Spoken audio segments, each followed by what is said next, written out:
ಒಂದು ಆಳುವ ಪವರ್ ಏನಿತ್ತು ಅವ್ರಿಗೆ ಇವತ್ತು ನಾವು ಆಳ್ತೀವಪ್ಪ ಅನ್ನುವಂಥ ಚಾಲೆಂಜ್ ಮಾಡುವಂಥ ಶಕ್ತಿಯನ್ನು ಈ ಸಲ ತುಂಬು ಕೆಲಸವನ್ನು ಸಿದ್ದರಾಮಯ್ಯನವ್ರು ಮಾಡಿದಾರ ಅಂಥೇಳಿ ಸ್ಪಷ್ಟ ಸಂದೇಶಗಳು ಬರೋದರಿಂದಾಗೆ ನಾವೆಲ್ಲದಕ್ಕೂ ರೆಡಿಯಪ್ಪ ಇದು ನಾವೇನು ಘೋಷಣೆ ಮಾಡೋರು ತರೋರು ಅನ್ನುವಷ್ಟರ ಮಟ್ಟಿಗೆ ಬಂದು ನಿಂತಿದ್ದಾರೆ.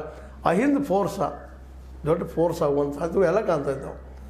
ಈಗ ಇದಕ್ಕೆ ಏನು ಉತ್ತರಪ್ಪ ಅನ್ನುವಂಥದ್ದು ಈ ಮೇಲ್ಜಾತಿಯ ಅತ್ತೇನು ಇಲ್ಲಿ ತನಕ ನಾವು ಅನ್ಕೊಂಡು ಬಂದಿದ್ದೀವಿ, ಡಾಮಿನೆಂಟ್ ಅದಾರಪ್ಪ ಇವರು ಅಂತ ನಾವು ತಿಳ್ಕೊಂಡಿದ್ದೀವಿ. ಅವ್ರು ಇವತ್ತು ಇಲ್ಲ ಅನ್ನುವಂಥ ಸುದ್ದಿ ಜೊತೆಗೆ ಈ ಒಂದು ಹಿಂದುಳಿದವ್ರ ಜೊತೆಗೆ ಮೈನಾರಿಟಿಗಳ ಕೈ ಜೋಡಿಸಲಂತೆ ಮುಗಿದೋಗ್ಬಿಡ್ತು. ಅಧಿಕಾರ ಯಾರಿಗೆ ಹೋಗ್ತದೆ ಅನ್ನೋದು ಬಿಡಿಸಿ ಹೇಳಬೇಕಾಗಿಲ್ಲ ಅನ್ನುವಂಥದ್ದು. ಅದಕ್ಕಾಗಿ ಇವತ್ತು ಸಿದ್ದರಾಮಯ್ಯವರು ಭಾಳ ಫೋರ್ಸ್ಫುಲ್ಲಾಗಿ ಗಟ್ಟಿಯಾಗಿ ನಿಂತ್ಕೊಂಡಿದ್ದಾರೆ. ಜೊತೆಗೆ ರಾಹುಲ್ ಗಾಂಧಿಯವ್ರ ಸಪೋರ್ಟನ್ನು ಅವ್ರು ಈ ಸಲ ಸಿಕ್ಕೊಂಡ್ಬಿಟ್ಟಿದ್ದಾರೆ.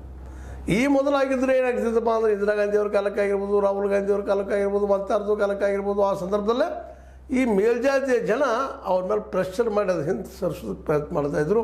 ಅದು ಹಾಗೇನೆ ಇಲ್ಲಿವರೆಗೆ ಉಳ್ಕೋತ ಬಂದಂಥದ್ದು ಕೇವಲ SC ರಿಸರ್ವೇಷನ್ ಇಟ್ಕೊಂಡು ಅದರ್ಸ್ ಅಂದರೆ OBCಗಳ ಸಂಖ್ಯೆನ ಹೇಳ್ದಂಗೆ ಬಂದಿದ್ದು ಇರ್ತದೆ. ಇವತ್ತಿಗೂ ಸರ್ವೆ ಮಾಡಿಸ್ಕೊಂಡು ವಿಚ್ಚ ಈ ಮೇಲ್ವರ್ಣೀಯ ಜನ್ಯ ಜಾತಿಗಳಲ್ಲಿ ಇಲ್ಲ, ಅದು ಬೇಕಾಗಿಲ್ಲ ಅಂತ ಹೇಳ್ತಾ ಇದ್ದಾರೆ.